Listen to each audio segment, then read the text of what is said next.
Good evening. It is 7 o'clock, and I'm going to call this meeting to order. Will you all please rise with me to say the Pledge of Allegiance? I pledge allegiance to the flag of the United States of America and to the republic for which it stands, one nation under God, indivisible, with liberty and justice for all.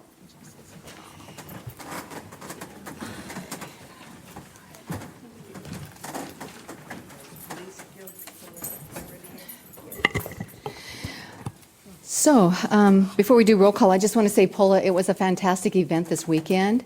Blast from the Past. I know you're going to share more about that, but I just wanted to say thank you so much to you and all the volunteers who just really made that happen. It was great. They worked hard. I'm sure they did. Thank you. Cheryl, will you take roll call, please? Councilmember Brenda Kinzer. Present. Councilmember Jermaine Cornegay. Here. Councilmember Chuck Boland. Present. Councilmember Judith Dunley. Here. Councilmember Carl Young. Present. Councilmember Sarah Couch. Present. And Councilmember Paula Kelly. Here. Okay. I am looking for an approval of the agenda. I so move that we approve the agenda. Second. So I had a motion by Councilwoman Kelly and seconded by Councilwoman Dunley. Any questions? All in favor? Aye. Opposed? Motion carries. Okay, the consent agenda, items 1 through 5. Madam Mayor, I make a motion that we approve the consent agenda items 1 through 5. Okay. Second. Okay. I have a motion by Councilwoman Kinzer and seconded by Councilwoman Cornegay. Any questions or discussion? All in favor? Aye. Opposed? Again, motion carries. So tonight we have really a couple special presentations. The first, though, comes from our Sedro-Woolley Public Safety Guild. And is Sergeant Eaton, are you going to be doing the presentation here? Or? Yes. Okay.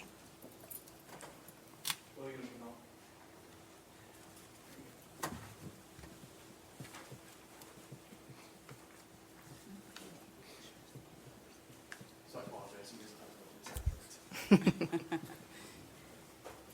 I'm sure somebody will take pictures.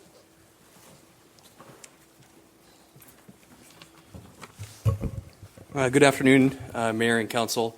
I am here on behalf of the Sedro-Woolley Public Safety Guild. One of the things that we've done in the last several years is worked pretty hard to honor our past fallen officer, Carl Strom. And tonight's presentation is some shadow boxes that we're presenting to the city that will be mounted out in front of the police department here in the coming days. But first, I'd like to thank a few people. I'd like to thank David Edwards from Anything American, who put this together and put the shadow boxes together for us. Skagit Publishing for their assistance in finding information on the articles that you'll see inside. Harold Beitler, one of our past Sedro-Woolley officers, and some of the other retired officers for keeping Carl Strom's name alive within our department. The family of Carl Strom, some of who are here tonight to join us. Chief Tucker for his support throughout this and some of the other things that we've done over at Union Cemetery. The citizens of Sedro-Woolley who have helped us honor Strom with our ongoing work at Union Cemetery and our interactions with our posts on social media. The mayor and city council for your ongoing support to all of us over at the PD. But on behalf of the Public Safety Guild, I'd like to present to you in the city of Sedro-Woolley these shadow boxes in honor of Night Marshal Carl Strom, as many of you know, who was killed in the line of duty on April 15th, 1933. It is well overdue, and we honor the sacrifice that Officer Strom made. So, without further ado, Oh, wow. Oh, wow.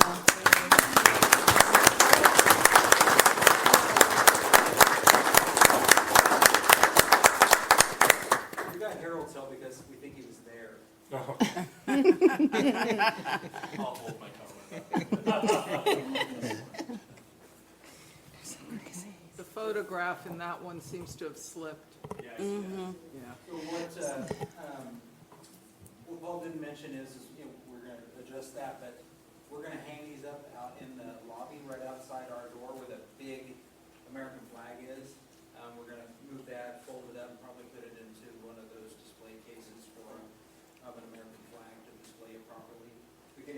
out there, kind of show a little bit to everybody that shows up, who we are, what we're about.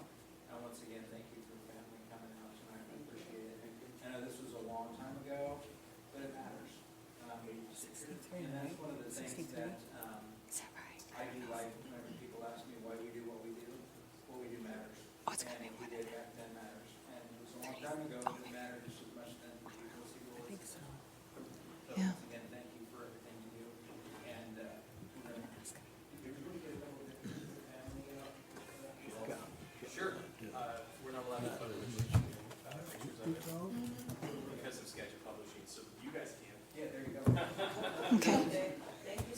Yeah. Out of curiosity, because I see that the one has patches and a medal, and for those of us who maybe are not as, We have a little history lesson here on the one. okay, These patches are from forever ago, off of old uniforms. They're the patches through the ages, the different ones. One is very simple to our much more intricate one that we've got now, the ones that we've got now, but we've got the. Can you hold it up a little? It's going to be over here for everyone to see Right. afterwards. Strom was awarded the Medal of Honor back in 2001. Oh. And so we were able to get a copy of that from the Attorney General's office, which is placed in here. okay. Very nice. It's really lovely. And And it's got the place of honor right there. Thank you guys. so you said he was killed in the line of duty. Can you tell, are you able to share how that happened? Do you know how that happened? It's a long story. Okay. And as Ms. Kelly would say, it's kind of questionable of what the actual story was that took place. Okay. There was a bank robbery down at Bing Bank, and at some point during the process of that robbery, he was killed along in duty. Okay. Beyond that, there's not a whole bunch of information that's confirmed. And there was not even it wasn't as well organized as it is now. It was like a police officer line of duty, it was a night marshal, Oh, wow. night watch, depending on who you talk about. But he was serving the public in the capacity that we are, that's what we're treating it right now. He served his public and he paid a price for it. And there was a whole lot of chases that went on and people got arrested and posses went out and it was kind of a crazy sort of tale. Well, thank you so much for doing that and presenting that tonight. We're honored to know a little bit more about him. And also, I want to thank the family. Thank you so much for coming. What a loss you experienced. And it was your father's brother, correct? Yeah. And so I'm sure your father's gone, but we do send our condolences. And we know that that was a loss that you all lived with through your lives. So thank you for being here and thank you.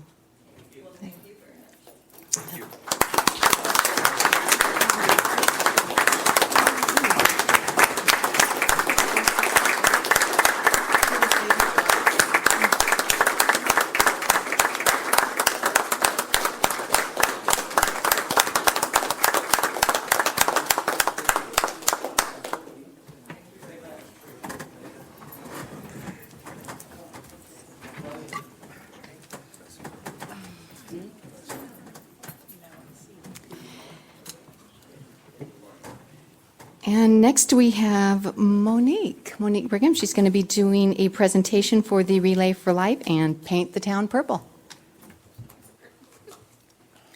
Hello, thank you for having us.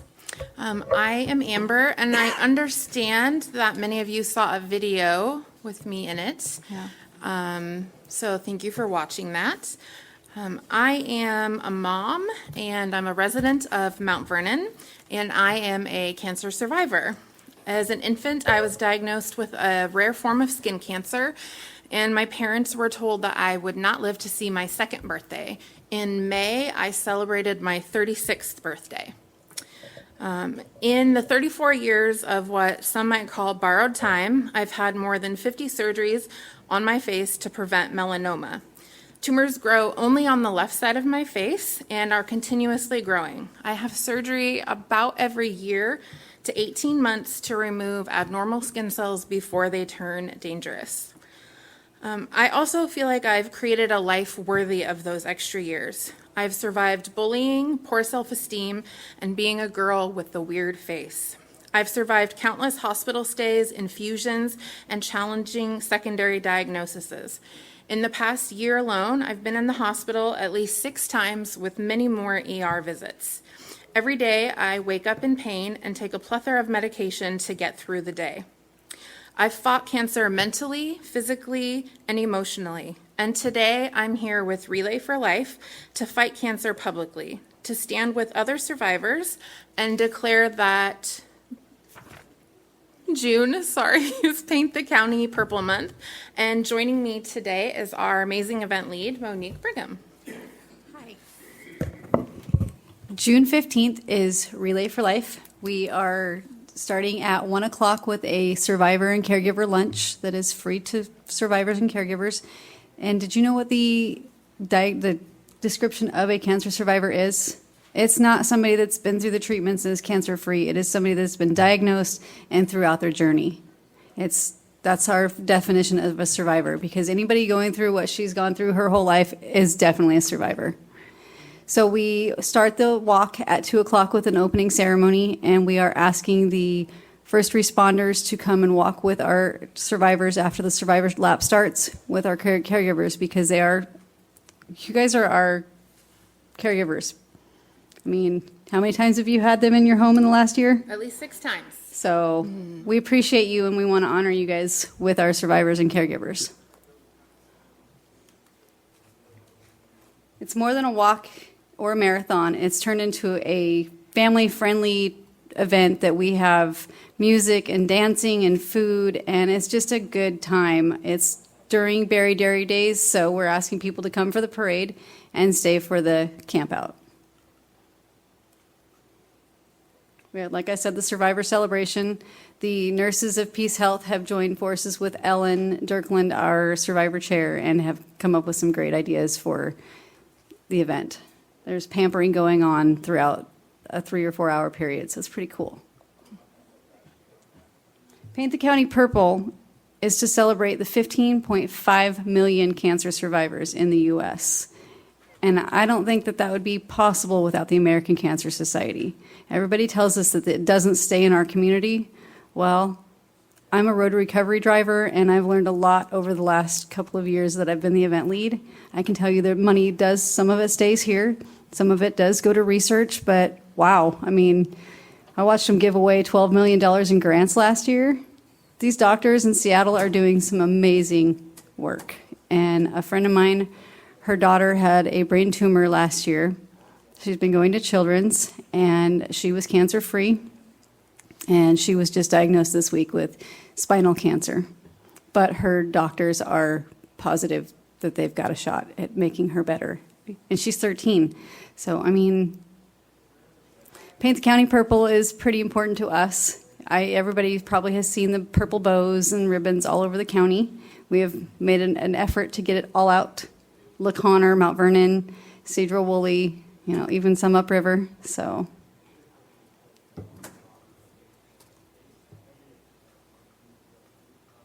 come on. I'm not very good at this. We have our memorial ceremony. Has anybody here been to Relay for Life? Have you stayed for the memorial ceremony where we light the candles? We don't light candles anymore. The guy at the radio station jokes and calls them bags of flame, because when he was doing it in California, the candles would burn the bags because the wind picks up. So I put a stop to that a couple years ago. I just couldn't stand watching people stomping out Grandma's face. It's not good. I'm sorry. So we have these luminaria bags that have glow sticks in them, and they do have people's pictures and sayings on them and their names in honor of survivors and in memory of people that we've lost. That starts at 10 o'clock, and we've got some great people singing for us during that, and we walk the track, and then we pick it back up because we went back to overnight last year. I've got a couple slides here of different advances that they've made throughout the last several years in cancer research, and it's absolutely amazing. There's a company called Be the Match, and they are always looking for people to donate. It's not bone marrow. They're calling it stem cells transplants, tissue donors. And you can go to bethematch.org and find out more. It's pretty amazing. I know a guy here in the county that's local, one of our survivors' brother-in-law. He's been looking for a match, and they found a match for him. So if you want to save somebody's life, check out Be the Match. Do you want to read that one? Yeah, so this is a fun one about the color purple. They say that according to color theory, a child's imagination develops more strongly in a purple painted room. Leonardo da Vinci believed the power of meditation increases 10 times when done in purple light.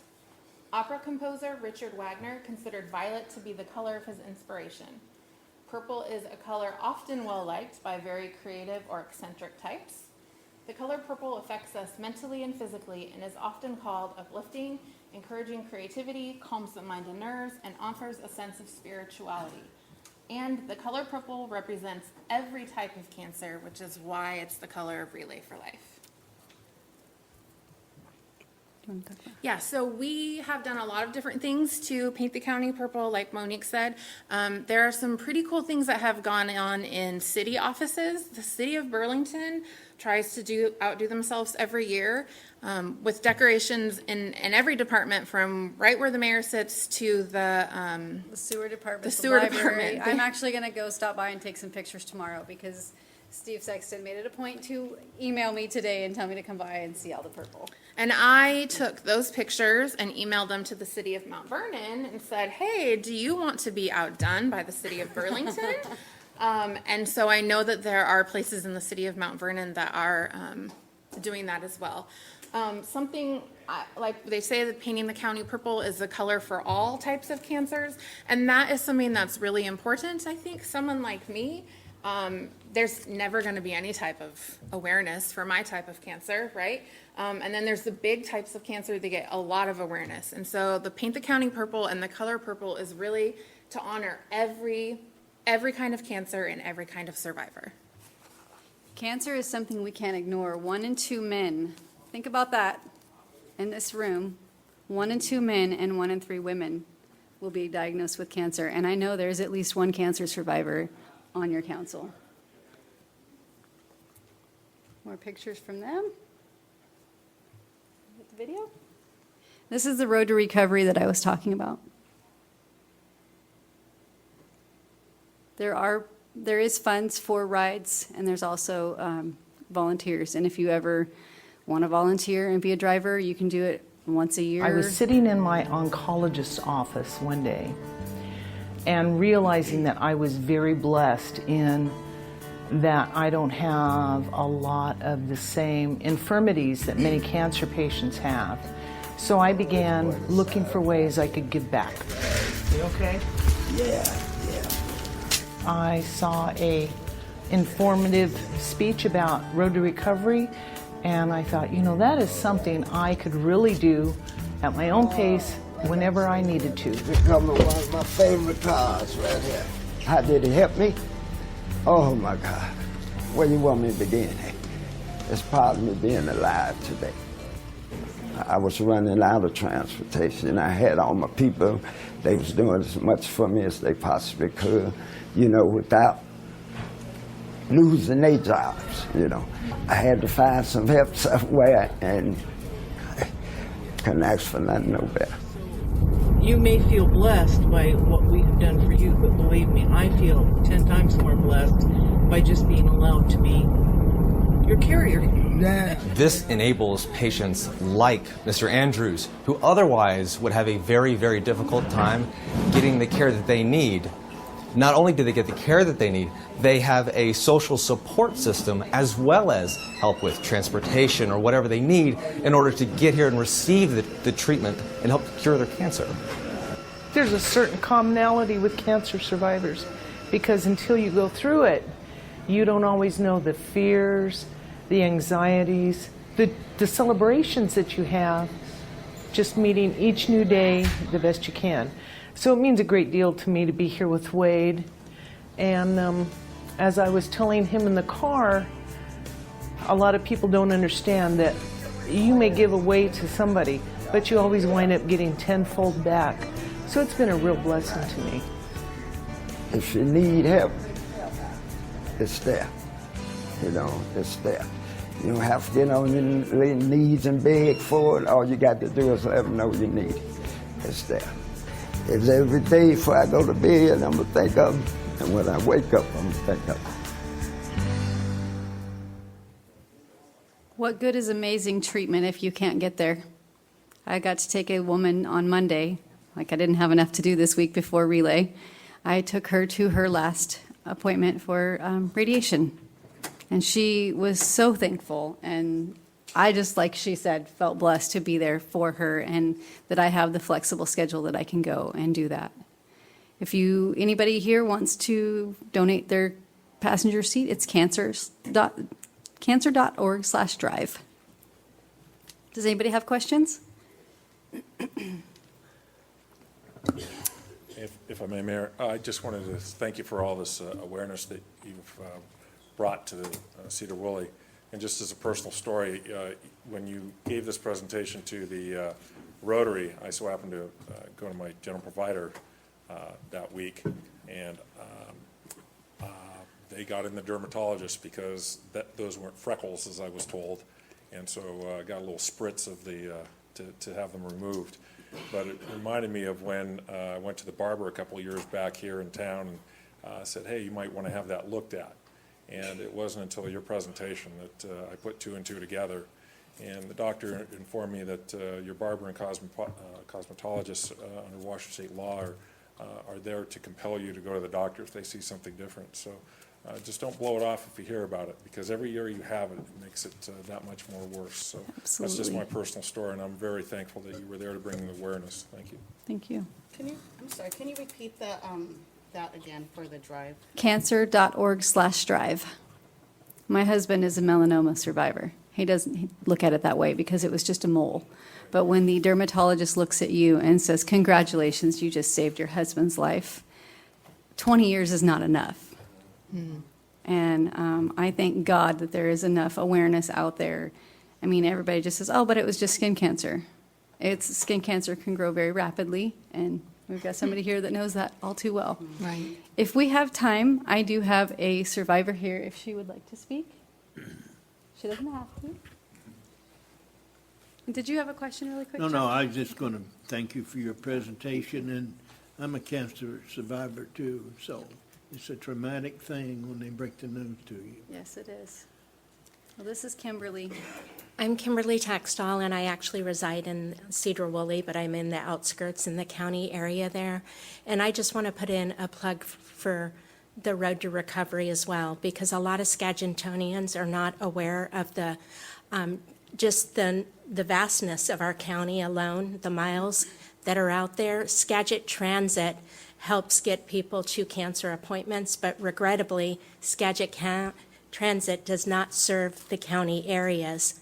So if you happen to live in the county, which I live 5 miles up Highway 9 northbound, at the point that I was receiving my treatment, my chemotherapy 3 times a week, it was going to run me $45 each way from my home to Mount Vernon and back from Mount Vernon to my home. It was a $90 round trip. So we have a lot of citizens in our county that, number one, can't afford cancer to begin with, number two, that are uninsured, and number three, they end up choosing an opt out of treatment because they have absolutely no way of getting there. This is why I relay. I was blessed. I actually hired a driver because I had chemotherapy for 18 months, and it was more cost effective for me to hire a full-time driver. But for those that cannot do that, this is why I walk. Route to Recovery is very important, and the funds that we raise here in Skagit County, 80% of the funds that we raise in Skagit County stay in Skagit County to support all the different programs. This year, our goal was 65,120. and we're at 62,000. Wow. It went over 63 this morning. It went over 63 this morning, I guess. So we're going to make our goal, and we beat our goal last year. We're beating it this year, and we're going to raise it, by golly, next year, because there are a lot of hurting people in our county, and thank you for your time. Oh my gosh, think of the lives you're saving. That's just amazing. That's extraordinary. We have a silent auction that goes from, I think it opens at 3 and goes until midnight. So there might be a, go ahead, Jermaine. I was going to say, I forgot my gift certificate. I know but where will you're give it at. to you tomorrow. There's also a 3-night stay at the Royal Lahaina in Hawaii. I don't know where that came from. And we do. I do. The part of why we are so close to our goal already and why the event has changed so much is because of community involvement. Monique and I have gotten to go and speak in a lot of places in the county in the last few months, and it has been remarkable to see the involvement and how people really genuinely care to participate. We have new business sponsors. We have new individual sponsors. So it's like a huge thank you to the communities for caring and for giving back, and for wanting to be a part of this. Well, I have to say a huge thank you to all of you, to you, Monique, because I know that you're the one who is really chairing this, heading this up, and brought back the camp over, which is do it alone. fantastic. And then also to you, Amber, telling your story, sharing your story, and you too, Kim. That takes courage to do that. That's not easy, but we appreciate that. Thank you. And I too have a nice little scar right down my face, and it was cancer that they took out. So, yeah. So, thank you. Thank you. And I have a proclamation that I'm going to read here, and then I'd like to hand it to you if you'd like to have it. All right? Absolutely. So it's the Paint the Town Purple Proclamation, and it says American Cancer Society Paint the Town Purple Proclamation for Sedro-Woolley. Whereas Paint the Town Purple is an activity of the American Cancer Society that unites the community together to beat our greatest rival, cancer. Through Paint the Town Purple, we celebrate survivors, remember loved ones lost, and take action for life-saving change. Whereas spreading the word about Camp Out Against Cancer, hosted by Relay for Life of Skagit County, held in Burlington at the Burlington Edison High School, June 15th through the 16th. Whereas money raised during the Paint the Town Purple of Sedro-Woolley will help the American Cancer Society attack cancer in dozens of ways, each of them critical to achieving a world without cancer. And wouldn't that be amazing? For developing breakthrough therapies to build supportive communities, and for providing empowering resources to deploy activities to raise awareness, and for the rides to treatment to lodging, from 24-hour hotline to a one-on-one support. Whereas the American Cancer Society is currently funding 16 grants in Washington, totaling more than $8.3 million. Whereas Paint the Town Purple celebrates the more than 15.5 million cancer survivors in the U.S., as you stated, and it's well worth stating again. Now, therefore, let it be resolved that I, Mayor Julia Johnson of Sedro-Woolley, do hereby proclaim June 2019 as Paint the Town Purple Days in Sedro-Woolley, and encourage citizens to help lead the fight for a world without cancer by participating in the Paint the Town Purple activities. I signed it for you. Thank you, Monique. You take that one.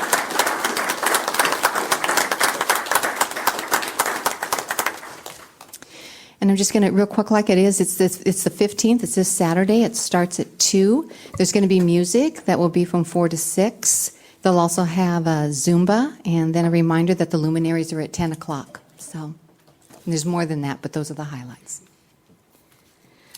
Okay, so now we will move on to, let me see here, staff reports. So Chief Tucker? All right, just a couple things. Our big, I guess we're gearing up for the 4th Log Rodeo, all that.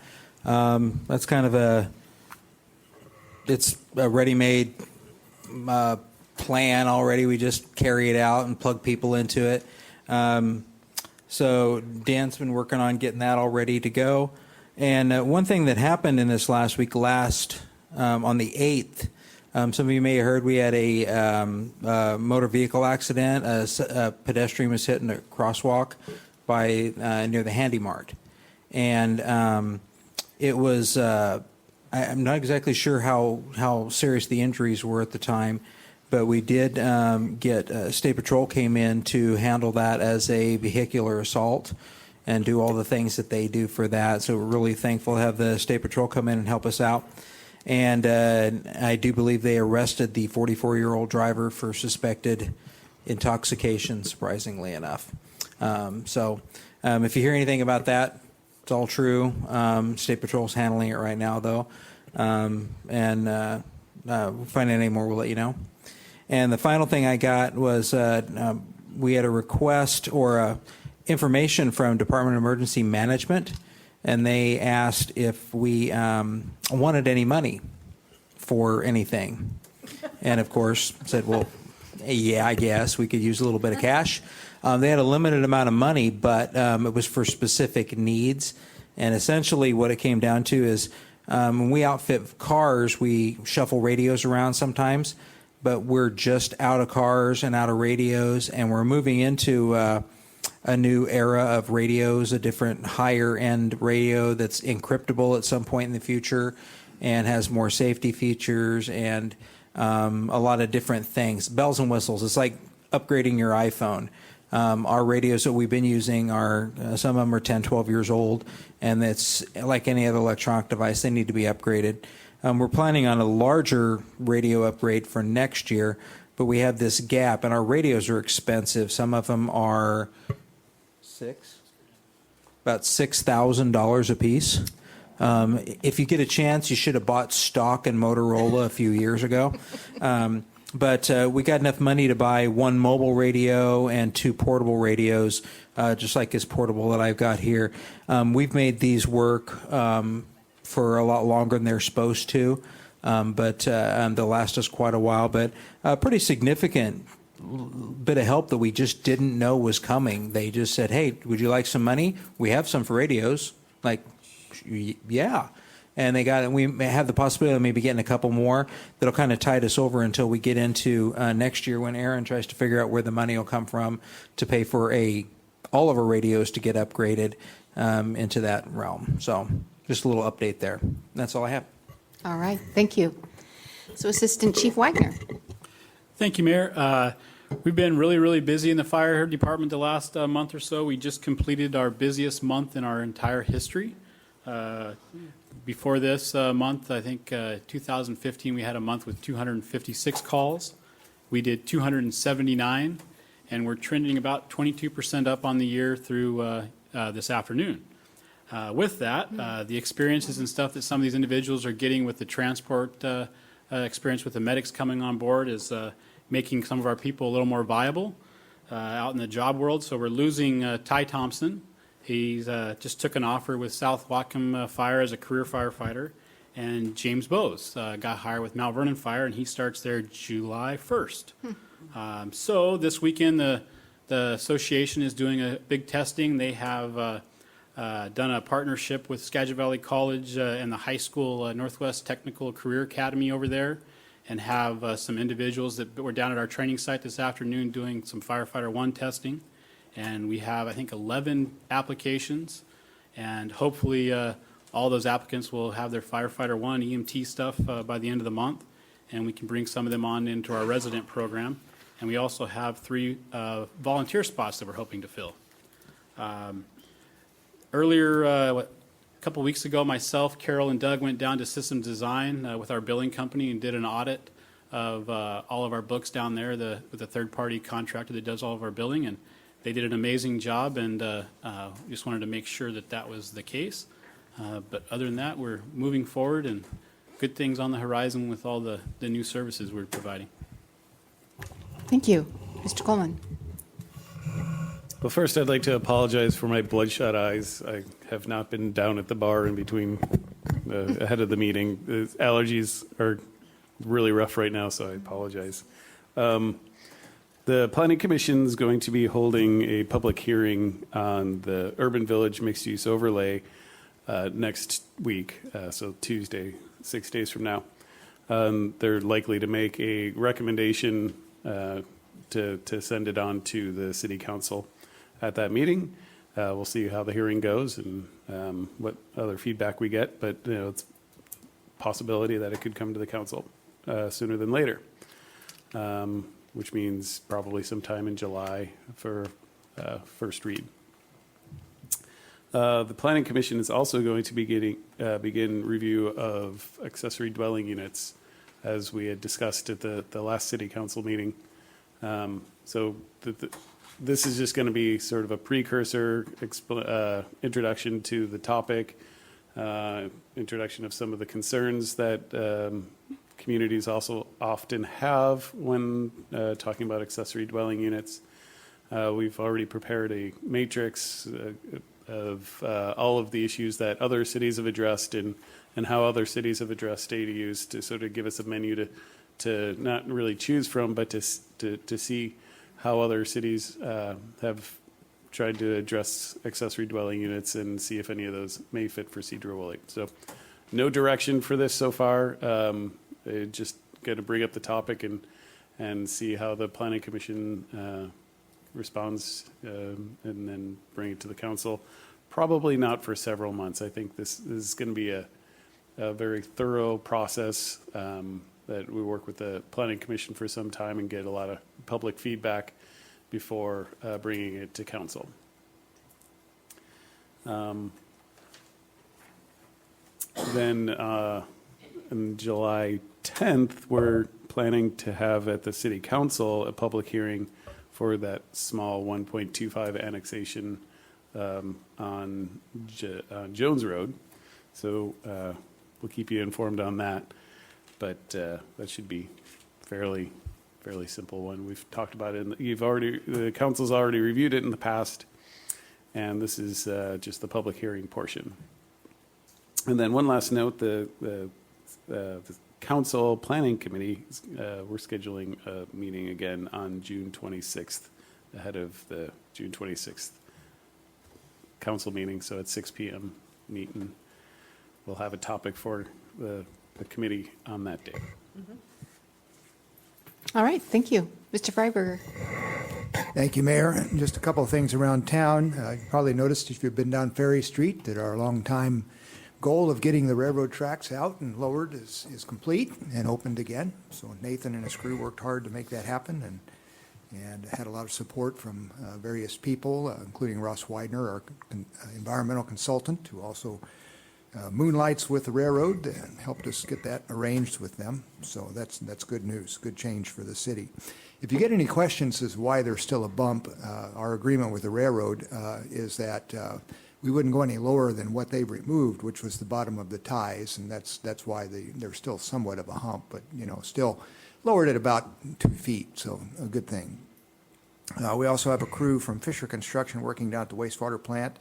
They'll be finishing up in the next couple of weeks with our bypass project, and that'll be a good change for us, buy us some more protection during these frequent storm events we've been having the last few years that have threatened to overflow some of our structures there. And you also would notice there's quite a few streets that have been prepared for chip seal around town. If you get any questions on the roughness of our paving job, we've had a couple people call in and complain about that. It's strictly preparation work. There'll be a chip seal going on top of that, which will be the finish course, and that'll come up in August. So that's moving ahead. Nathan's crew is also planning to pour the foundations for the sign that we have to relocate to put the reader board on Bingham Park. That'll be done this week, and I understand the new sign's still a couple of weeks out, but we're getting close on that. We finally got DOT's blessing to move the information sign there, and that's moving ahead. You'll be seeing at the next meeting the 2020 to 25 Transportation Improvement Program. We'll be posting that on the website. I've got everything done on that, so it'll be available to review by the 1st of next week. And that'll be your first read, and we'll ask for action at the first meeting in July on that. We met with the Planning Commission, and they are recommending adoption of that plan to you, and that'll be covered in the memorandum. And finally, we submitted 2 grant applications under an opportunity for some federal funds at the Skagit Council of Governments. They were both basically overlapping projects. We only expected to fund one of those, and one was funded. It is the shared use path on John Liner Road from Reed Street to Highway 9. Anyway, it's being recommended by the the TAC to the policy board, so the next time they meet, that'll be one of their action items. Those funds are ostensibly not available until 2024, but part of my horse trading with the other agencies was to accelerate that, and we're hoping to build that project in 2021 and get that in place. And that'll provide a place for the school children that frequent that area to walk back and forth, crossing over the highway to Cascade Middle School and Evergreen. So necessary change to get ready for the Jones-John Liner Trail project. So that's basically it. We've got lots of other things in design and planning right now, keeping us hopping there. All right, thank you. Mr. Berg.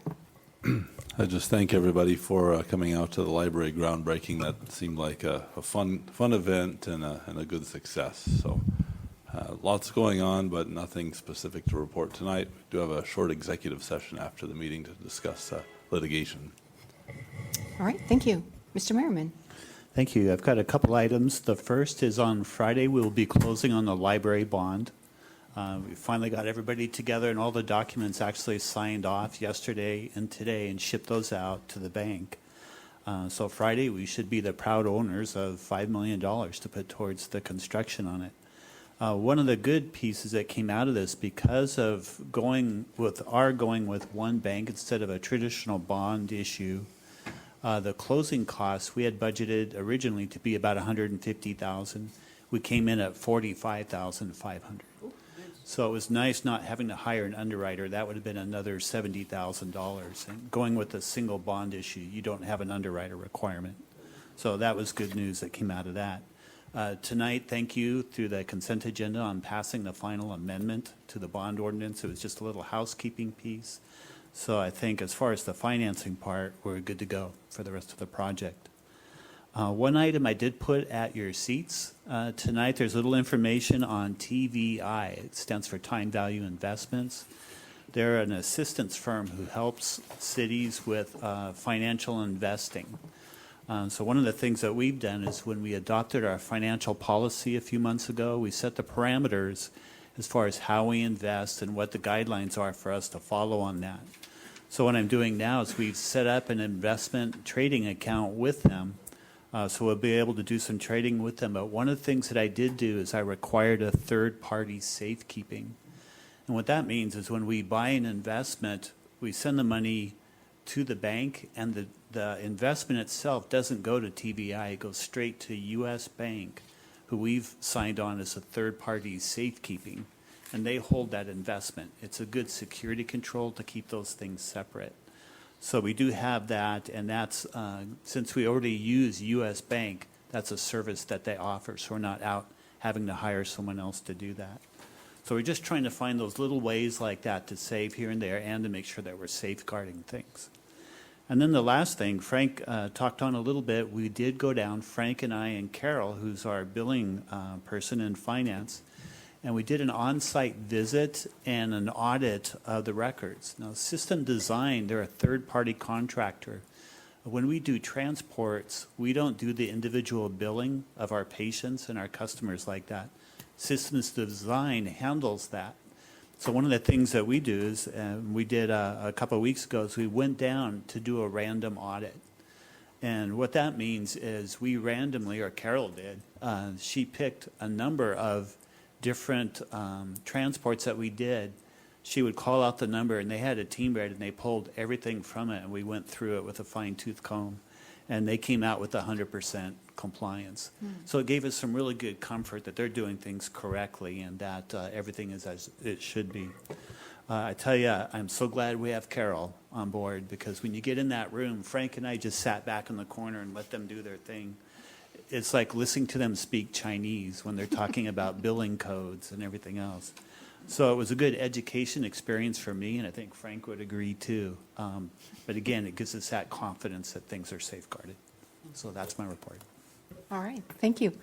Councilman Couch. Nothing to report, Madam Mayor. Okay. Councilman Owen.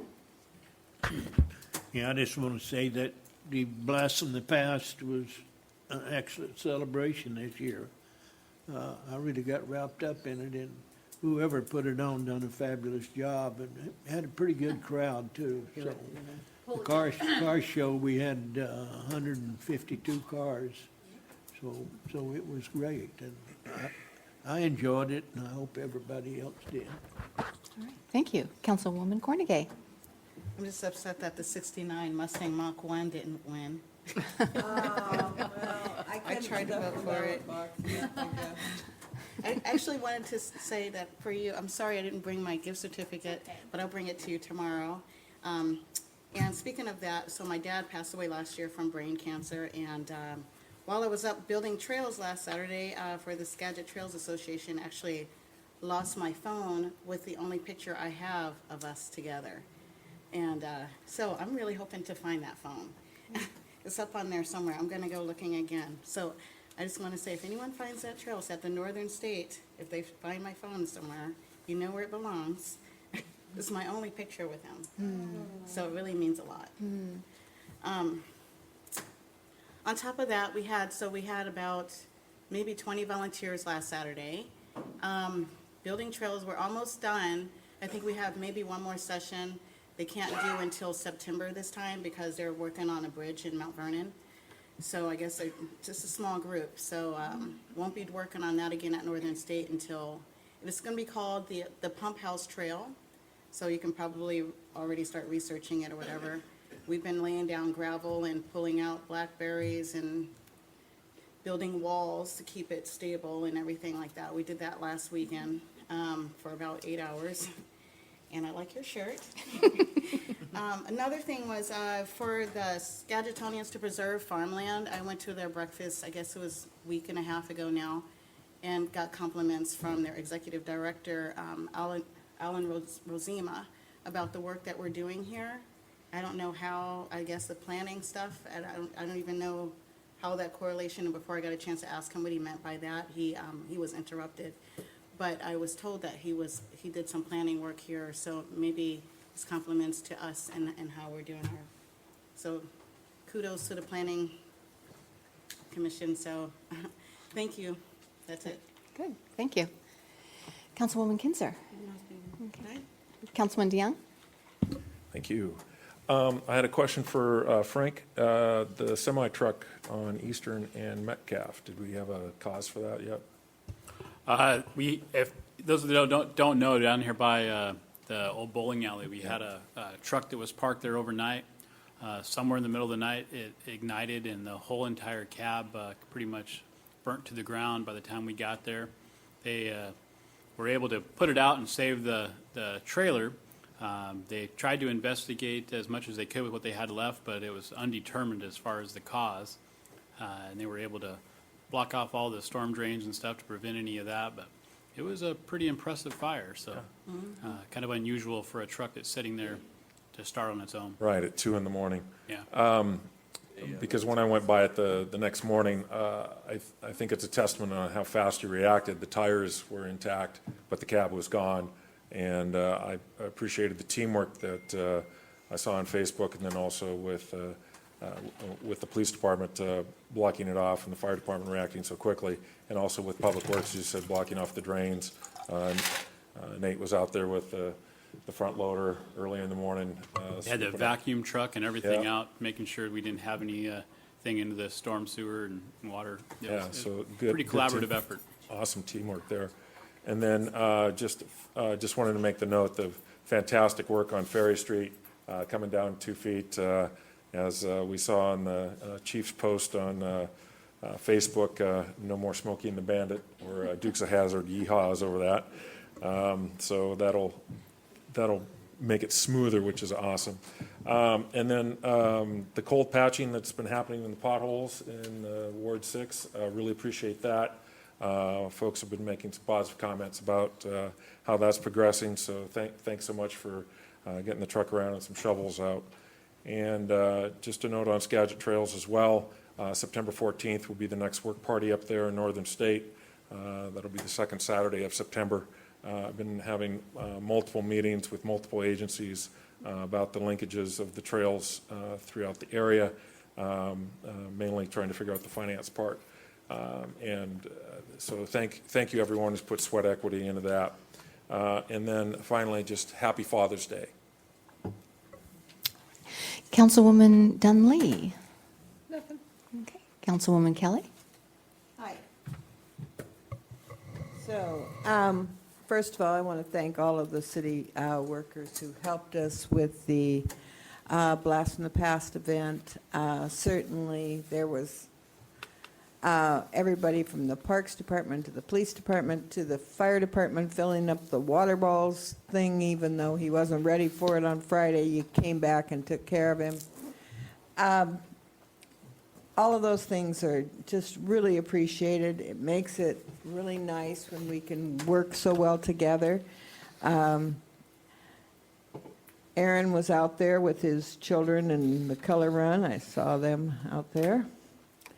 And, but you didn't come back and jump rope. I hadn't been training properly. Well, we did have a lower turnout at the games, at the, the family fun games than usual, but last year it didn't go as well, so I'm kind of thinking that some people didn't participate for that. Everything else went great. Friday it did rain a little bit, but the Saturday and Sunday really went well, and I was just so happy to see on Sunday people moving in all directions. That was really nice, and I want to commend Monique and her team. I work closely with Monique since she has her office in our chamber building, and I know how hard she works on this. I see it every day for most of at least half of the year. Yeah, a little more than that, but at least half. And she works really hard at it. I know that the team does as well, and that there's plenty to be commended there, and to also support that effort because it's important. We had several people here mentioning either a family member or themselves, and I too was a survivor of cancer. I was diagnosed with lymphoma in 2008, and just as I was finishing up my treatments for it, my sister died of lung cancer. So these were all kind of things that happened to various family members. Chris Schaffner out at the Schaffner Pharmacy battled cancer last year, and I see that he's speaking this year out at Relay for Life. I think that young man is really amazing. He's quite spectacular in his journey that he's put in there. So if any of you can go out and help these folks take care of that goal of theirs, I really encourage you to do so. We also have a Father's Day breakfast we forgot to mention, and it's totally free. Father's Day breakfast, totally free. Yes. Okay, that's all I have. Thank you, Paula. So I have just a couple things. First, Saturday I was at the graduation for the first Startup Sedro-Woolley course. These were the students who went through an 8-part entrepreneur course with Mike Skinner, and these are the individuals who are looking to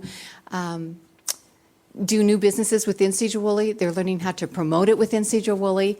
This was actually through Leadership Skagit and through our own downtown association that made this happen. So it was a great graduation. There are some really gifted people in this community, and I feel really blessed that I had a chance to meet them. The Seroptimus International Club is turning 70. They asked if I would let you know that on June 29th, Saturday of this month, June 29th, they're holding a party in their own parking lot at the thrift shop, which is the Walnut Tree. And want to make the public aware that there's going to be a public hearing. It's going to be held here at the next council meeting, and we'll be discussing the proposed 6-year transportation plan. So if you have any questions or comments, you can submit them by letter to Aaron Berg, or you can come at the hearing and make those announcements yourself. So I think that is it. And Jermaine had one more thing she wanted to share. I just wanted to say, I wanted to thank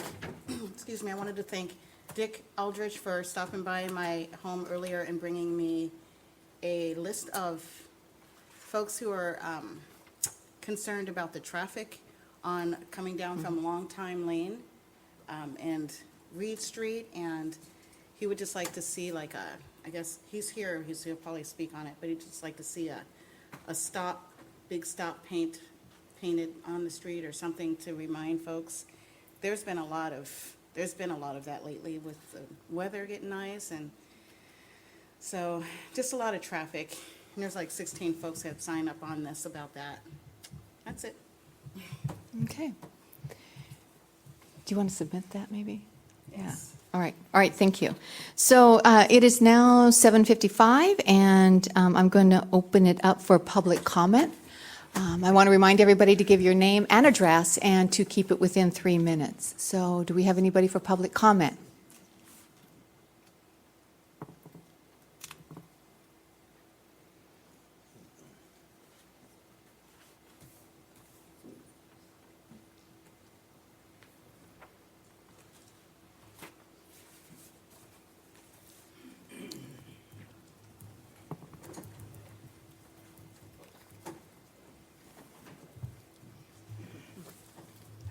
Harold Beitler, 1207 Jameson Street, Sedro-Woolley, Washington. I would like to have a definition given, or at least what's going on. Last meeting, I was informed that this was not a public meeting. No, it's a public meeting. It's not a public meeting, it's held in public. Well, what is it if it's not a public meeting? No, it's held in public. I mean, I don't understand it. In the past, it's been a public meeting. Over the years, it's been a public meeting.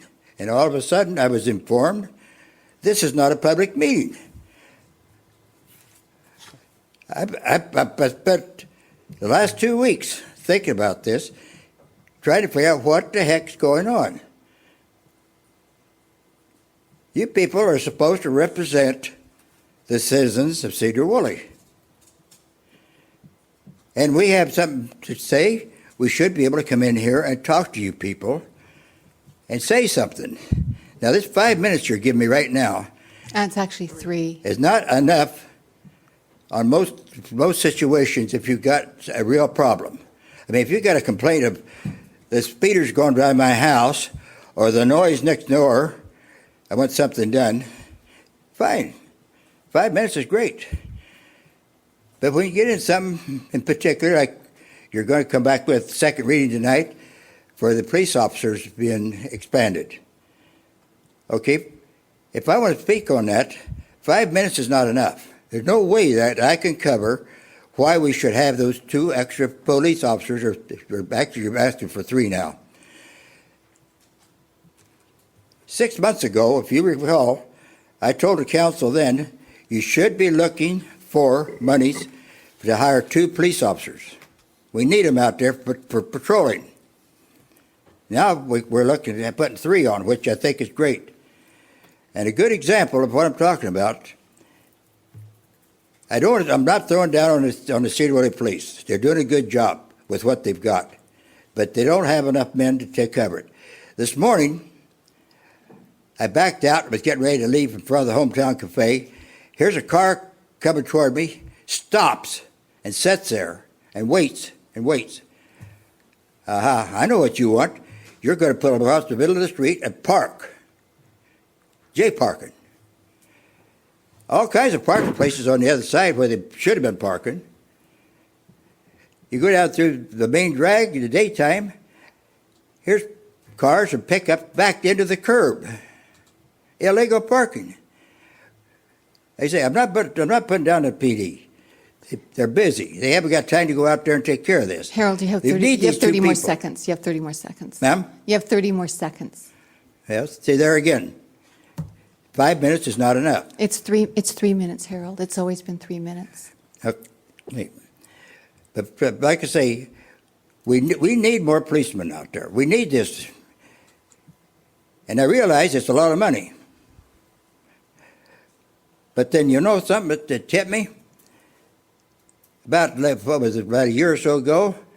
In 15 or 20 minutes at the most, the council came from zero for $265,000 to buy a brush cutter that nobody knew anything about, and they still don't know anything about it as far as I know.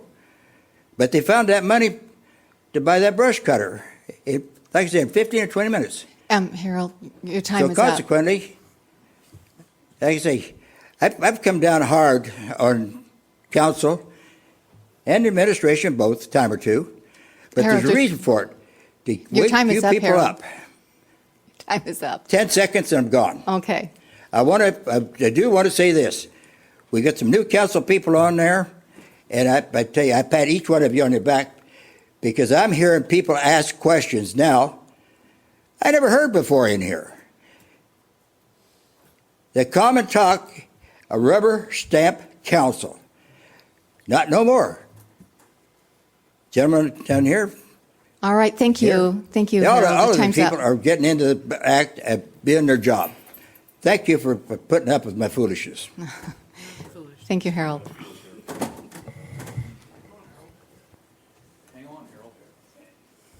Philip Murray, 223 State Street. I would like to relinquish my 3 minutes to Harold, if I can. No, you can't do that. There you go, just like what he's saying. Yeah. Thank you. Hey, Anyone Harold. else for public comment? Harold, to help you with the definition question, this is a meeting of the city council that is held in public. It is not a meeting of the public. That's the distinction, so I hope that helps. The point is that the citizens are able to actively relate to the council. They get to watch the council do its business in public. Okay. Hi. Hi, Richard Aldrich. Live at 717 Reed. Okay. The traffic that nonstop at that intersection every day, I can go out there and sit for no more than 5 minutes and count 7 people that don't stop. And at midnight, there's a young boy with a very loud exhaust system that he enjoys tormenting everybody that lives at the bottom of the hill. He runs up the street after the bars close, evidently, and there are probably 3 more of them that are excessive noise about the same time. And they seem to enjoy making lots of noise, which maybe we all did when we were kids. But I have a woman who is a cancer patient, and she's disturbed with that every night that it comes up. Sure. But it's usually the weekend that he raises the most hell. And you can hear him go all the way through town after he gets up here. I contacted the police, and the first thing he told me was because I had a bar in my hand, going to take care of it myself, was he was going to arrest me, which I didn't appreciate.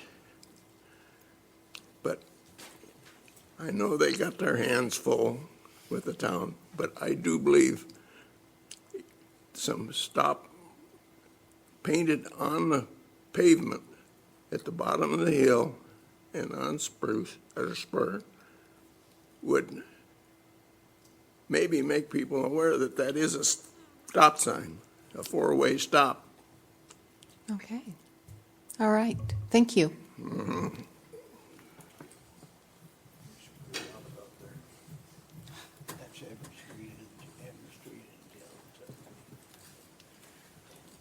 George Wallner, 1641 State Highway 9, north of Sedro-Woolley.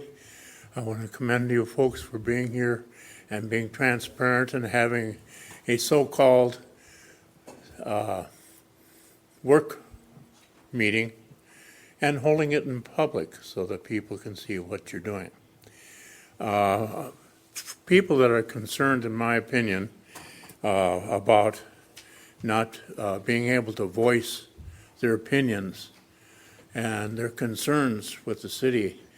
It seems to me that they forget that all you folks have open doors and phone numbers and through the city hall desk, if nothing else, to be able to talk to the whole executive about their concerns and get things solved by building relationship between the people that are going to do the work and get things done and the people that are concerned about the work and the spending. So it seems to me that instead of trying to hog a microphone and state an opinion that is without clarity and depth, that you can build a better means of getting your goal by communicating directly with the people that you want to talk to that are open to listening to you. I think all of you are open to everybody, but there are probably people that would favor one councilman or another, and you can put it in writing and submit it to the council. And if you desire, I'm sure they can be publicized orally to the public at another meeting, the next meeting, as an example. Thank you very much. Thank you. Anyone else?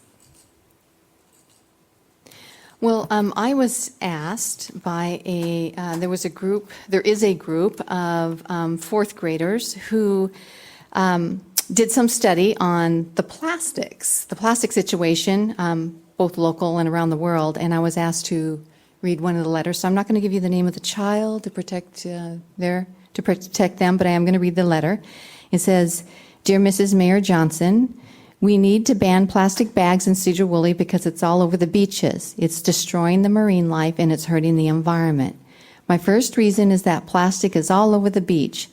In our oceans, it's ingested by the species across the marine world and sinking to the bottom of the sea. In order to solve the plastic packaging problem, we need an effort that needs to rethink our system.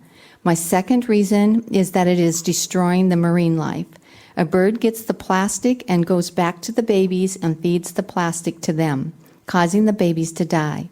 8,000 species of plastic gets thrown away each year, and lots of poor animals eat the plastic and starve and die from it. My very last reason is that it's destroying the environment.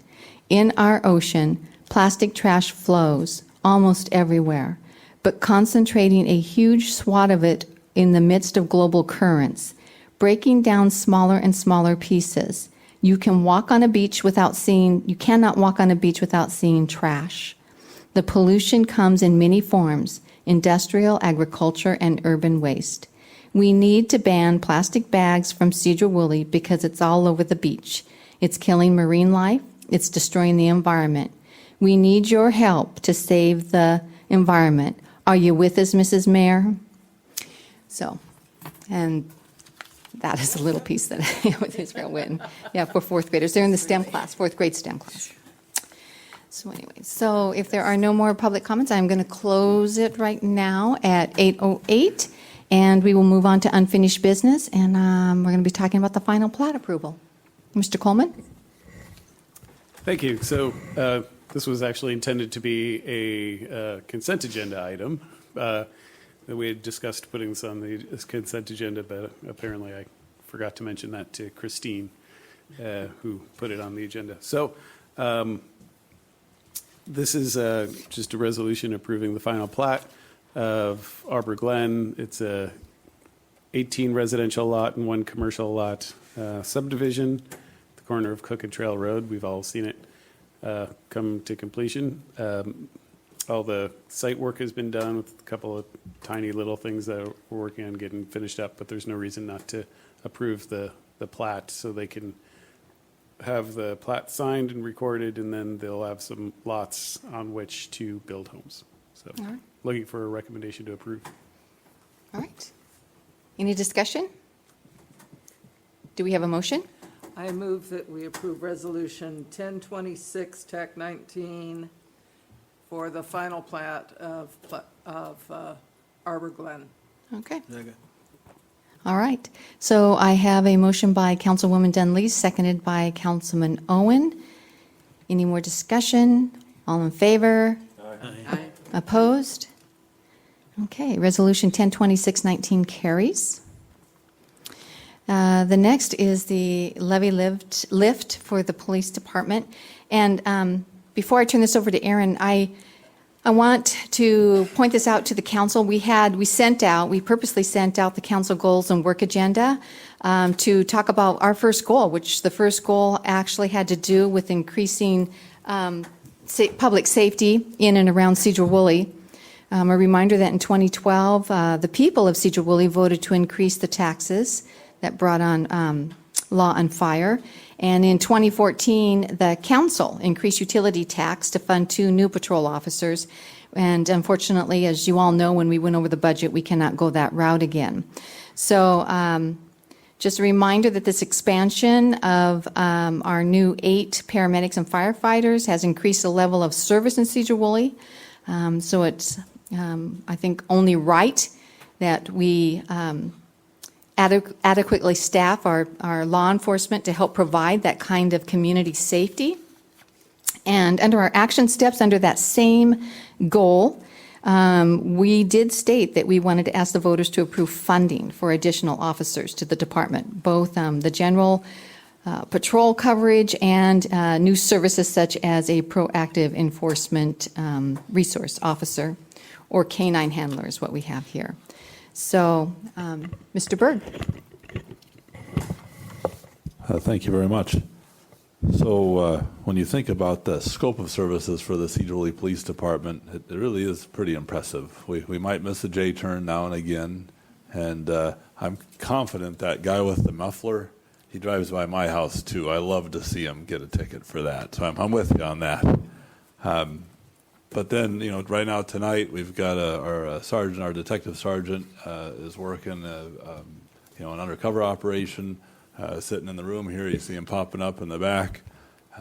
He's actively engaged in proactive enforcement activity, along with a team of people who are working in the field. So, these are the sorts of things that really can make a difference. Everything from our commercial truck enforcement to waving the flag for those muffler calls and parking and nuisance type complaints to the big ticket items like they're working on right now. We've got 17 officers in the department authorized. There's currently 16 in positions. We're down 1, as the council is well aware, and going through the process right now of hiring that next officer. The challenges for law enforcement in the year 2019 are only getting greater.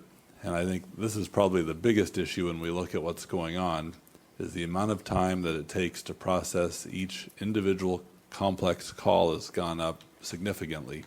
The level of documentation has increased, the court preparedness and court time, as a result of our state's increased public defense standards.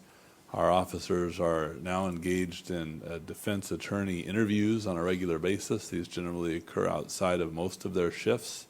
So that incurs both overtime and cost to the city, but also it takes a toll on the officers as they extend their shifts, stay late or start early, or end up splitting their sleep time to go sit down and take care of that.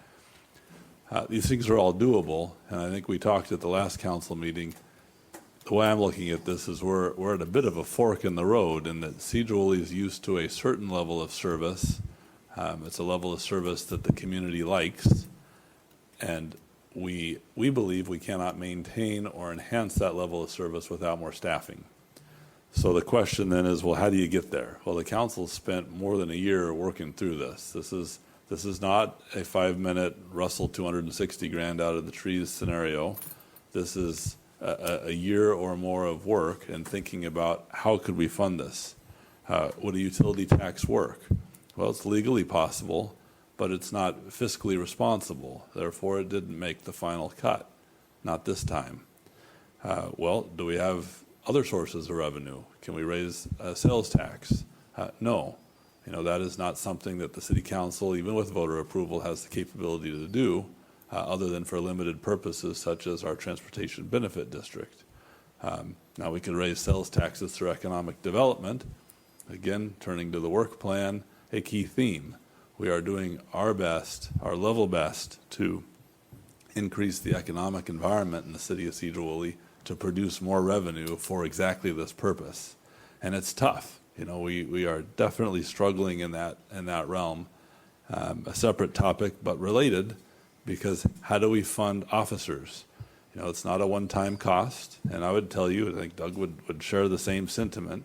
The city council has a project today that's going to cost a couple $100,000 once. We can find a way to do it. You want to hire 3 officers and pay for them forever, that's a totally and fundamentally different ask. You know, that's a increase today that will grow every year forever. And so we have to have a sustainable revenue source to make that happen. So that's a long way of saying what we've landed on, what the city council has landed on, requested to be brought back to you for a first reading last time and a second reading this time, is a property tax increase. So the changes that are proposed in the ordinance for you tonight are just a couple. I'll note, if you look in the memo, there's really 3 pieces I wanted to touch on. One, you asked for the senior and disabled low-income discount language to be included. That is in the ordinance. 2, Doug was able to sleuth out some additional information that I wasn't aware of last time, and therefore I suspect you weren't either, because it wasn't in the memo. And that is that with the passage of a levy lid lift, any banked capacity and or annual increase the city council may have desired or planned to use is gone. So at this point, the council has in the bank about, I don't know, the equivalent of maybe 3%, plus you could do a 1%. So going into 2020, you could raise about 80-ish thousand? 84,000, about 84,000 going into 2020 by council action. If the voters say, yes, we want to do this, that capacity is shrunk to 0, or you could look at it as it's really consumed within what the voters have done with their increase. So not a bad thing, it's just a thing, it's a fact, it's something that you need to be aware of. And then I did make a change. I mentioned at the last meeting that I was not totally enamored with the language of the actual ballot proposition, and I did tweak that a little bit to specifically mention police services under the public safety levy heading. That does limit where this money could go in perpetuity, so it would be specifically limited to funding the police department. And you can see the additional language in the public safety levy ballot title, exempting eligible senior citizens and disabled low-income persons. The only other change to the ordinance is the addition of section 6. Rather than handling this as a separate resolution, which is what we did a few years ago when we did our last ask of the voters, we've just incorporated in here the ability for the mayor to appoint the pro-con committees to deal with ballot, the pro-con arguments in the voter's guide. So that's it.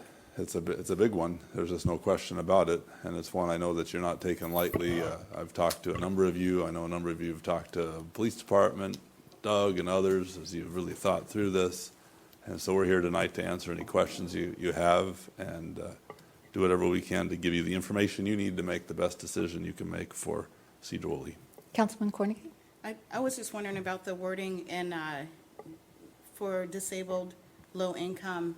That I think that can be seen as pretty confusing as to where low income would be exempt. And I'm hoping that there's a better way to word that to where we're not confusing folks. You know what I'm saying?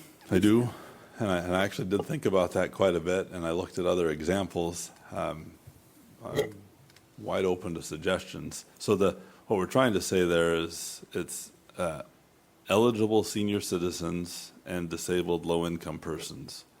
So it could be eligible senior citizen and eligible disabled. The eligibility is low income, and I think there's also a veteran status that can qualify you, but the income is key. I think I like better the way you just put that than what it says. May I follow up on that?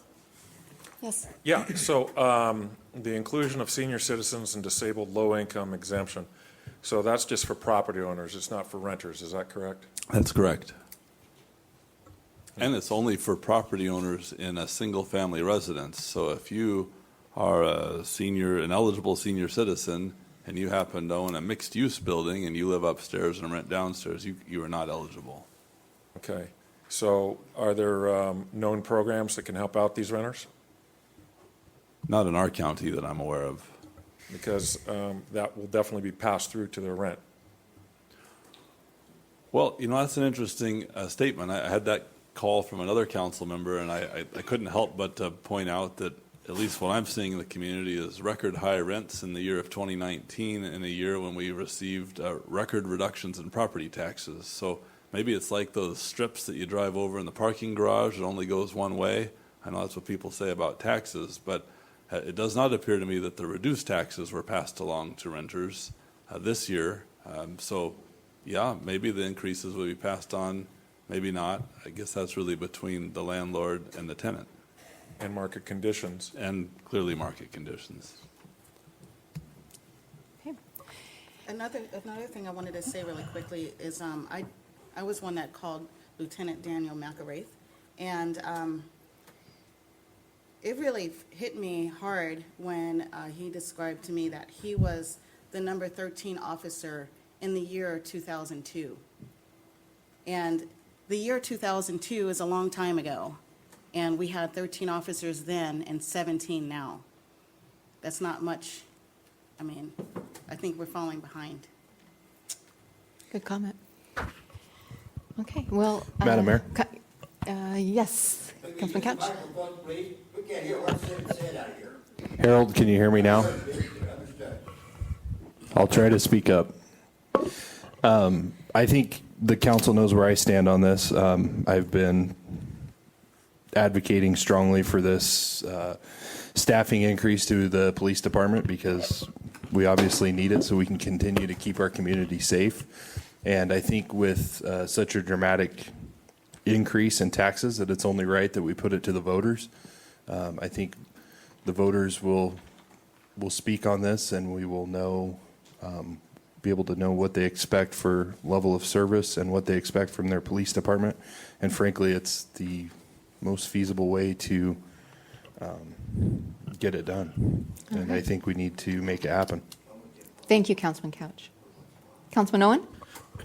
Yeah, I just wanted to say that the same thing I said last week, I work closely with senior citizens. I'm very involved in the senior center. A lot of those folks are right on the edge, and it seems like more taxes, you want to push them out in a bus or something because they can't afford it, and they get a little pension, Medicare, but they don't get raises. And every year they go a little further down. So I guess what I'm saying, the thing that bothers me most is those people aren't exempt. And that's just not right. What are you going to do if it doesn't pass? You're going to come right back here, you're going to work something out where you can do it internally.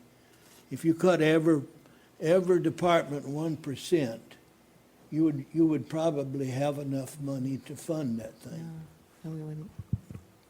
Now, I think the police department here is really great, and I really respect them, and I know they're probably overworked, but that's the way I feel. I got to think about somebody besides the police department. I got my constituents to think about. And all I'm saying is I'm not ready to vote on this thing, and I would recommend a third reading. Madam Mayor? Yes. I would like to ask the council, is there any significant changes that we want to direct staff in. As far as language, if not, I'm inclined to make a motion that we adopt the ordinance unless someone has. I'll if there's- second your motion. So I I make a have lots to motion talk to about. adopt the attached ordinance, which would be 1927-19, ordinance which asks the voters to consider increasing property taxes to provide staffing for the police department. So I had a motion by Councilman Couch, who seconded it. And it was seconded by Councilwoman Kelly. Any more discussion? Madam Mayor. Yes? Just a couple specific questions, and then I have a more philosophical question to better understand, so I'm able to better communicate with my neighbors. So, Aaron, under public information consultant, what's the budget limit and what account is that? What account is that coming from, and what's the selection process? I was anticipating we would probably issue an RFP, although would certainly be open to suggestions. There's no required process for that, so we're looking for somebody that would be a good fit for Sedro-Woolley for this type of public information campaign. Don't have a budget limit in mind, and the source of funding is very likely to be City Council Strategic Reserve Fund. At least that's what I suspect I would recommend. That's account 115, right? And then I had a question for Chief Tucker. With what's being asked for here, will the police department be able to fully fund all those new services, the proactive enforcement or school resource officer and the canine handler? Will you be able to fully fund all those new services? And if not, what will be funded and what is the priority order? That's a lot. Do I have 3 minutes to answer that, or do I want to limit that? No, as we had talked before the meeting with another subject, one of the things we're looking at is this takes time for us to do anyway, and what this would do is our main goal is to get bodies on the streets. This group that you see right here, Austin, can you raise your hand? I saw Austin driving through Clear Lake at 7:45 this morning going to training. And he's been in training all day, then came here tonight, and it's been a really long day for him. Those are the kind of days that these guys are doing every day. It's nonstop funding. As you know, we've talked about this extent, and we've got nothing but support from you all. And I want to give you everything you can to make the best decision you can for this. What we've got is when Sergeant Eaton does his schedule, him and Sergeant Sorsdahl, they need more bodies to fill those holes. They need to be able to put a body on the schedule and not call them from home. Detective Hannawalt, the large man is almost as tall as a tree back there. He is one that fills the gap on the weekends and is available for overtime. So his cute little girl who's sitting here in the audience does without daddy on Saturdays and Sundays oftentimes because James is coming in and filling shifts.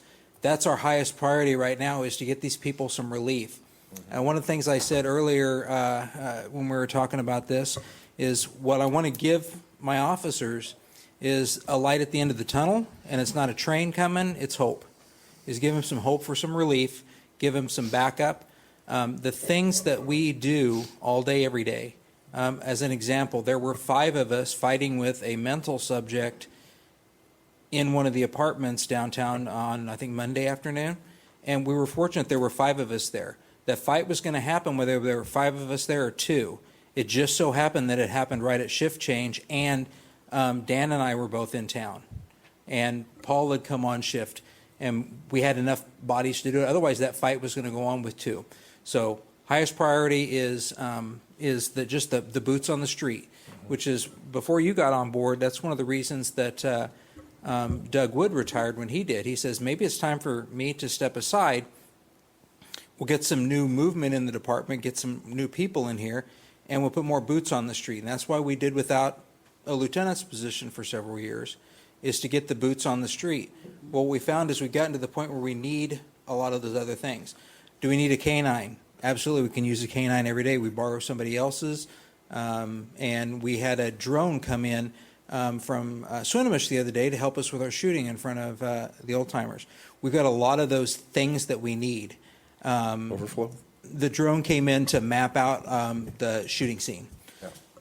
But we've got a lot of those things. The canine, the school resource officer. There's some things that going after these things proactively, Sergeant Harris's proactive position, that's a hard one for us to fill. It really is. We could use him on night shift as another night shift sergeant and have 3 on there.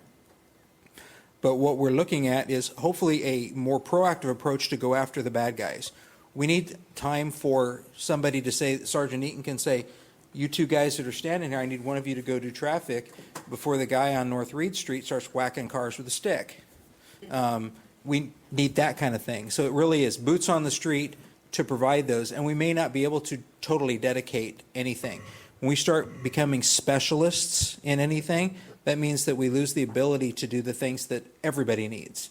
The traffic enforcement, the parking enforcement, the civil enforcement, the dealing with the dogs and all that. So we got a lot of those things. One of our highest commitments, though, is that partnership that we've got with the school district to provide an SRO. I think all of us, and not one of us, could argue with the fact that we need somebody to help take care of our children and keep them safe and provide a positive influence in the school. We can get an extra officer that's in town during the day for that ultimate emergency backup and maybe to forestall a problem if we have him sitting down there at a quarter of the cost. And then we get the school district to fund the rest of it. So we've got these things we had a lot of balls in the air that we're juggling, and we're going to have a hard time filling it. If you said tonight, here is a suitcase full of money, go hire officers. Well, we've only got 7 or 8 officers to pick from next Wednesday. Wednesday, we're going to be interviewing 7 different officers, hopefully for 1 and maybe 2 positions. And then Thursday, we'll approve that, and then hopefully in the next couple of weeks after that, we may be hiring one of those. So as soon as we hire that one, that's replacing one that we've already lost. Then we've got one of our officers that's looking at retirement. When we hit 53, we are eligible for retirement. And this is kind of a,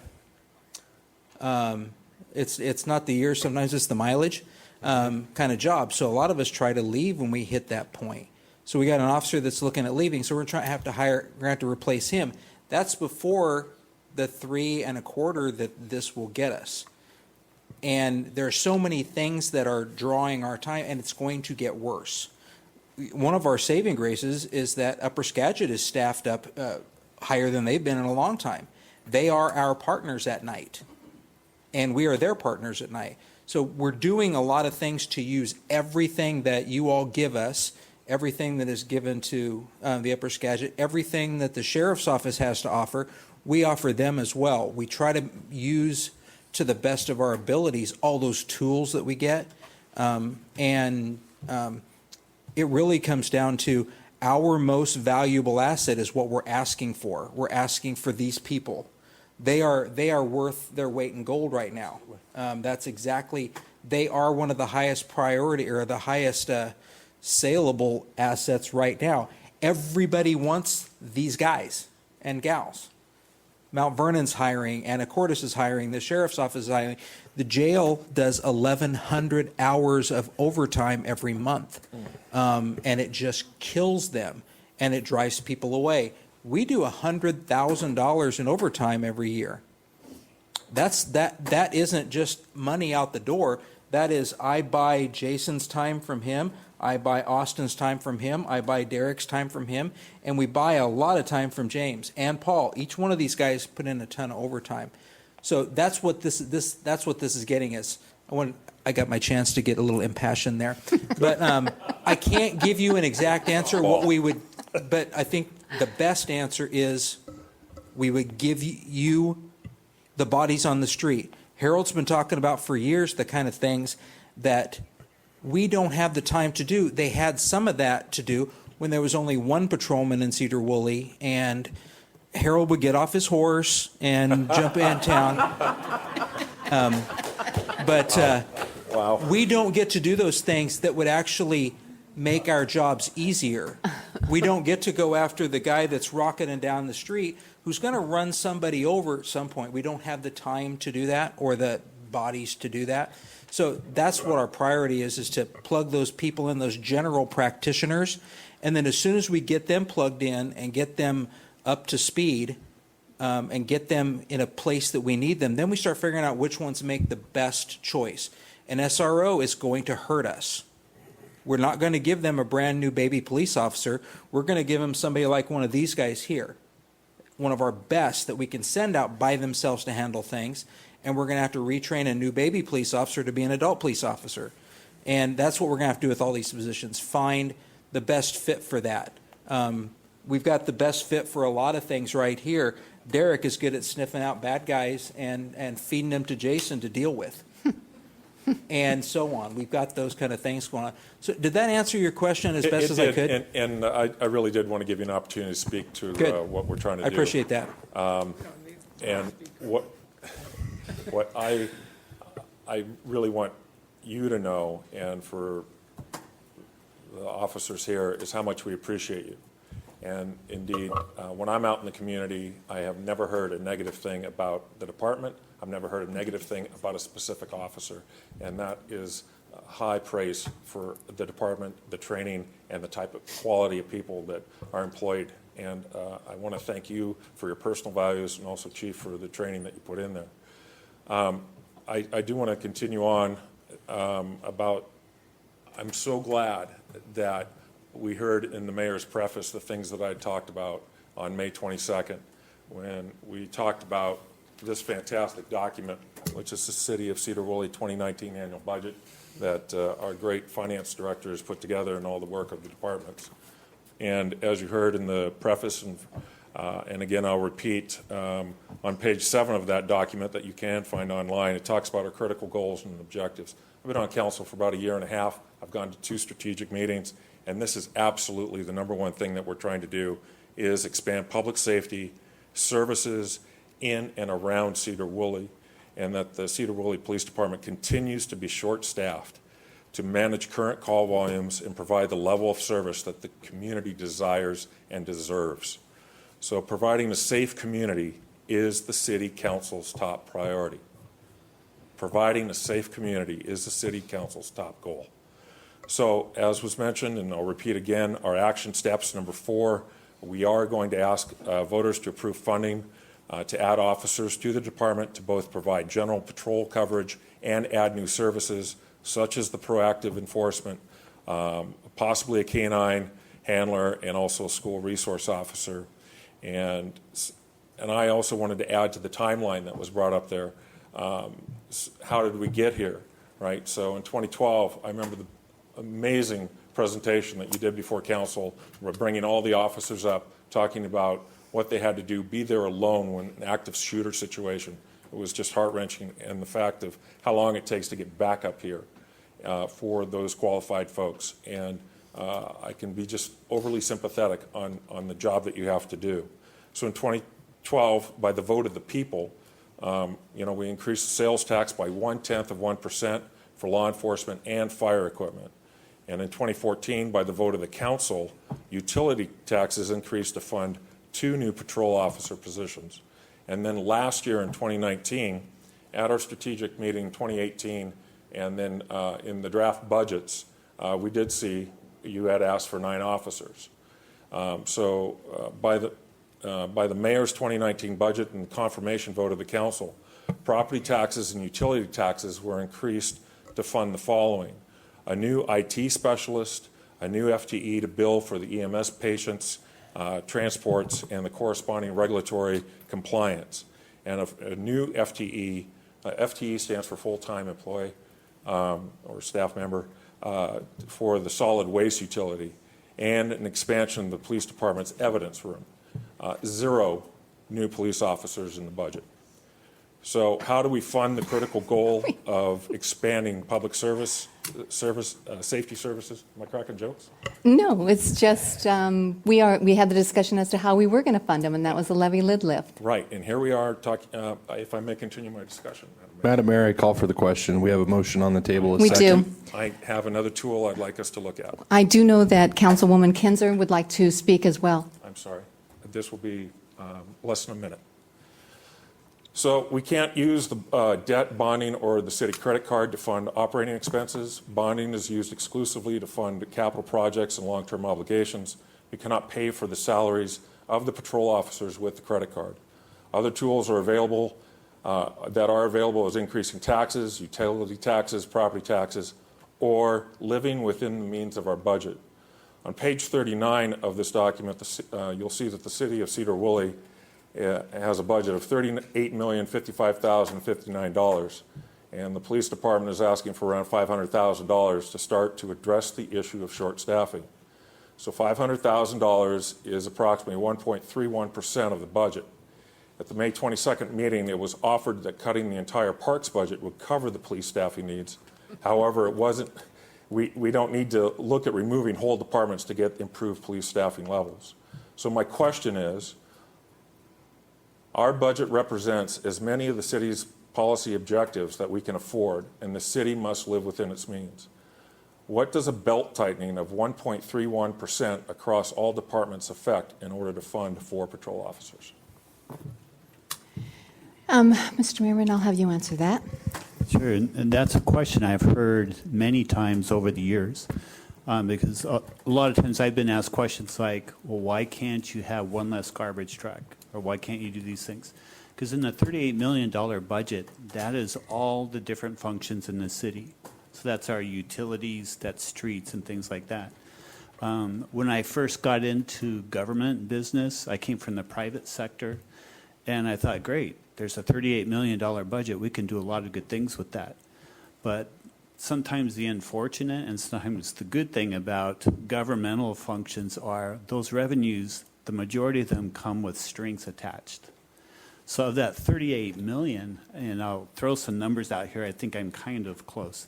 Our general fund budget is about $8.862 million, somewhere in that range. That is the main discretionary money we have out of that entire budget to put towards things that are general fund functions. Of that 8.8 million, you probably have $5.8 million of it already goes to fire and police. So it leaves you really about $2.5 million that are those other departments. To come up with $500,000, you're looking at about 20%. So it would be nice to look at that 38 and say that's full discretionary money to do what we want. But really when it comes down to it, you have probably a little over $1 million that represents those departments you would have to look at to do that. So unfortunately, one way we are living within our means given the regulatory restrictions on the money we get. To look at those departments and say, why doesn't everybody throw in $100,000 each? Most of those departments, their entire budget is around $280,000 to $300,000. So that would wipe out a third, say, of finance or parks to do that. So it's a good question because there's information for people to know and understand how the city budget works. So I appreciate your question. But really what it is, there's just so many different strings. We can't use all of that money to put towards police. That was very helpful. Thank you. Councilwoman Kinzer. Chief Tucker, if I may ask you a question again. Could you kind of outline the time frame in the process from when a baby officer is initially hired, what it takes to get that guy fully up, guy or gal, fully up to speed, just to kind of put some emphasis on the urgency? So let's say we're starting at scratch. We have 2 examples right there standing in the doorway. Derek was a lateral officer. We got lucky and got him coming in with experience. So 4 or 5 months of getting him on the road and all that got him to where he's a fully functional and can find most of the places in Sedro-Woolley. Austin was a brand new hire, never in law enforcement. That's what you're asking. That is closer to from the time of conception till he's doing his own thing is about 3 years, really. I mean, when you start talking about it, it takes approximately a year from the time we decide to hire somebody till we get gone through the hiring process, the testing and all this stuff, the decision making, the waiting for an academy date, and depending on how long that is. Sometimes we hire them before and get them kind of accustomed to the city, but otherwise we wait. If they're gainfully employed, we wait until hire them right before they go to the academy. They have a 5-month academy. They have a 3-month training after the post-academy, the field training. So you're talking right around a year just to get them out on the road by themselves. And honestly, about the time that you are by yourself, that first year when you're by yourself, you're asking a lot of questions, you're trying to sort things out, and your sergeants are watching you a whole lot closer, and they're knowing about the time that you can kind of turn them loose. And then in that year after that is when you start to shine, you start getting a little cocky, you start understanding I can really go out and do all sorts of cool cop stuff, and I can arrest all the bad guys there, and you start seeing them stopping cars and arresting people and doing all sorts of great stuff. And that's when they start getting to the point like, okay, now I've got this kind of figured out, and I can tone it down a little bit because I got the newness wore off, and now I know the things that really make a difference and the things I can do. So 2 years at a bare minimum from the time we decide, and 3 years is a better answer. Thank you. That paints a really good picture, because as population continues to grow and more industry comes into town and we have more traffic and more people in town, if we pass this in November, we've still got several years before anything can be done, actually getting another officer on the street. And we will try our hardest to steal one from somewhere else. If Jared has one up there that he isn't paying attention to, I would steal him in a minute with no hesitation. But honestly, we're looking at new people, are kind of our best bet, and unless somebody like Derek falls into our hands and is like, yes, this is what we want. We're looking at, it's almost like getting a new car versus a used car. Some used cars are really good, and some have been in accidents. And we want either a really good used one or a brand new one. Thank you. Okay, so we have a motion on the table for Resolution 1927-19 to putting the levy lid lift before the voters to consider increasing property taxes to provide staffing for the police department. Any more discussion? All in favor? Aye. Opposed? Okay, motion carries. On to new business, and I am mindful of the time for those of you who are looking at the 9 o'clock hour. So new business is the parking on Nelson Street. This is the first reading, and I believe, Mr. Berg, you have this? Yeah, it should be a quick one. The school district asked us to restrict parking along their newly installed fence back in 2007. They now need more parking and would love it if we would no longer restrict parking. We're looking at the costs associated with paving that strip and the drainage, and we'll work with the district on that. But this is not a significant issue ordinance. It could be passed tonight or passed along for a second reading next time. It's really whatever the council's pleasure is. Okay. What is the council's pleasure? Yes. May I weigh in? I really want to weigh in on this. For those of the council who don't know, I live right there on Nelson, corner of Nelson and Woolley. And during my period of residence there, I've seen absolutely ridiculous traffic coming around that corner. In the last 2.5 years alone, there have been 4 accidents with significant property damage. The speed bump that is put in has helped a lot, but a lot of the time when somebody goes over that speed bump, they nail it and squeal around the corner, as we've seen with the damage to the high school fence. And the 4 accidents I've seen over the last 2.5 years, that's not the end of it. There's no way they're going to stop. Those kids are careless. It's not only kids. It's also happened at night after dark. But I think it would be a huge mistake to open that strip up for parking. Whoever parks there is going to have to walk in the street to get to the high school buildings. And it's just leaving everything wide open for more property damage or significant bodily harm to somebody if they're hit. I welcome it's really too bad this has come at the end of the school year, but I'd definitely love anybody if they want to come down there and sit while school gets out over the next, what, day? How much more is school in for a day? Do you?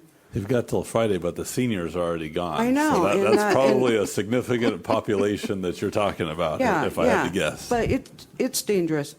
Our family won't even let my grandkids play on the Nelson Street side of our fenced yard. That's how dangerous it is.